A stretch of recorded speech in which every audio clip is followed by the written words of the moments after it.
Bom dia, vamos para mais um vídeo semanal aqui no canal. E hoje, por coincidência, nós tivemos uma cirurgia cancelada por conta de um resfriado, na verdade por suspeita de uma sinusite inicial. E o interessante é que foi o segundo caso nos últimos 5 dias, então tinha muito tempo que nós não tínhamos cirurgias canceladas por infecção de vias aéreas superiores. E aí eu resolvi conversar um pouco com vocês sobre isso, até para alertar e explicar o porquê que essas cirurgias são canceladas caso ocorra o que aquilo para muitas pacientes é apenas uma gripe, um resfriado. Então, como nós estamos tratando de uma cirurgia eletiva, uma cirurgia que é programada, e na plástica, com raríssimas exceções, não existe uma urgência, essa cirurgia pode ser reprogramada, ela pode ser remarcada, e não se concebe operar uma paciente que não esteja em 100% das suas condições de saúde. Então esse é um dos motivos. Nós temos uma cirurgia que pode ser facilmente remarcada. Mesmo que para algumas pacientes isso possa trazer algum transtorno com a remarcação, visto que na maioria das vezes ela programou férias, programou folga, se preparou para ficar um tempo parada por conta da cirurgia, mas nós precisamos lembrar que uma complicação advinda de uma cirurgia feita numa paciente que não está em condições 100% saudáveis, vai trazer muito mais transtorno, Então, precisamos lembrar que toda cirurgia vai causar um baque, uma quebra na imunidade dessa paciente, e isso por si só pode propiciar a piora de qualquer infecção circulante no sistema, no organismo dessa paciente. Então, o principal motivo é que, por conta de qualquer infecção, essa cirurgia precisa ser cancelada. Se essa paciente chega no dia da cirurgia e apresenta, por exemplo, um pico hipertensivo, a cirurgia vai ser cancelada.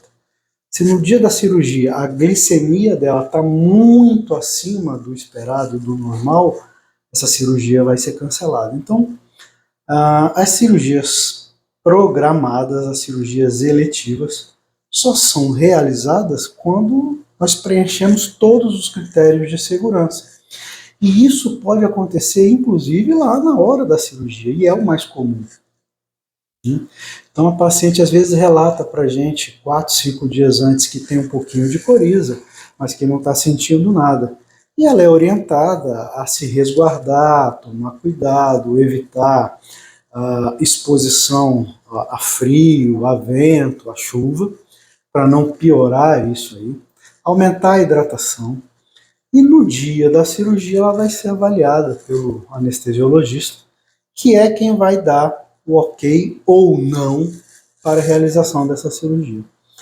E por coincidência nós tivemos aí, como eu falei, nos últimos 5 dias, 2 pacientes que tiveram suas cirurgias suspensas por conta de uma infecção de vias aéreas superiores. O que também não é incomum, principalmente se tratando de final de estação, transição de estação. Então nós saímos do inverno para a primavera e há alterações de temperatura muito significativas, principalmente aqui na nossa cidade. Então, em Vitória, num dia está fazendo 19 graus com vento e chuva, e à tarde vai estar um solão total com sensação térmica de 40 graus. Muitas pessoas vão ter um baque na sua saúde por conta disso. Então, novamente, nós só podemos realizar cirurgias com condições de 100% de saúde. Qualquer dúvida, é muito mais seguro o cancelamento e o reagendamento dessas cirurgias para que a gente possa fazê-las numa outra oportunidade, com essas pacientes com saúde plena.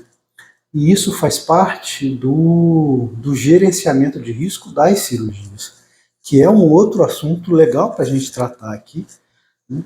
Do porquê não fazer várias cirurgias juntas, ou por que fazer cirurgias combinadas em determinados pacientes e não em outros pacientes, né? Hoje, por exemplo, o caso era de uma paciente aí com mais de 50 anos, que iria fazer um explante mamário e a reconstrução imediata dessa mama, ia tirar a prótese de silicone que ela já tem há mais de 12 anos e reconstruir, refazer a mama com uma mamoplastia reparadora. E essa paciente tem também um quadro de lúpus, né, que é uma doença reumatológica, e por conta disso nós decidimos aproveitar para retirar o implante e não colocar outro.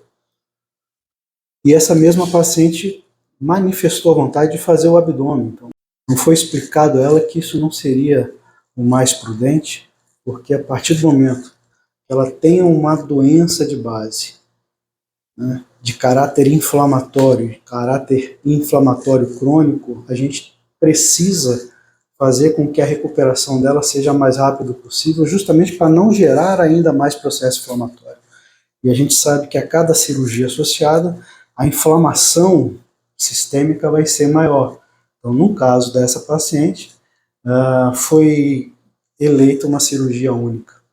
Na semana passada, nós pegamos uma outra paciente com 30 e pouco, menos de 40 anos, 60 quilos, que fez uma cirurgia tripla. Então, por quê? Porque essa paciente foi verificada que eu conseguiria fazer essa cirurgia dela em um tempo aí menor que 5 horas. E aí é possível fazer a cirurgia. Então, o cirurgião, cabe ao cirurgião sempre pesar, botar na balança riscos e benefícios de cirurgias combinadas, mas isso vai ser sempre pensado caso a caso, pensando em idade, peso, tamanho de cada cirurgia e histórico de doenças de cada paciente. Então, qual é o quadro clínico dela, se tem alguma doença associada ou não, medicamentos de uso. Então, a gente precisa fazer sempre esse balanço muito criterioso e por isso que não existe uma fórmula, né? Não existe uma receita de bolo. Cada paciente precisa ser avaliada individualmente e o seu caso criteriosamente estudado para que a gente possa determinar se ela é uma paciente eleita ou não para cirurgias combinadas. Esse é um assunto que vale a pena a gente conversar um pouco mais, inclusive para critérios de segurança, né? Porque a gente sabe que a partir do momento que a cirurgia começa a aumentar de tamanho, o tempo de duração aumenta, os riscos também aumentam de maneira exponencial.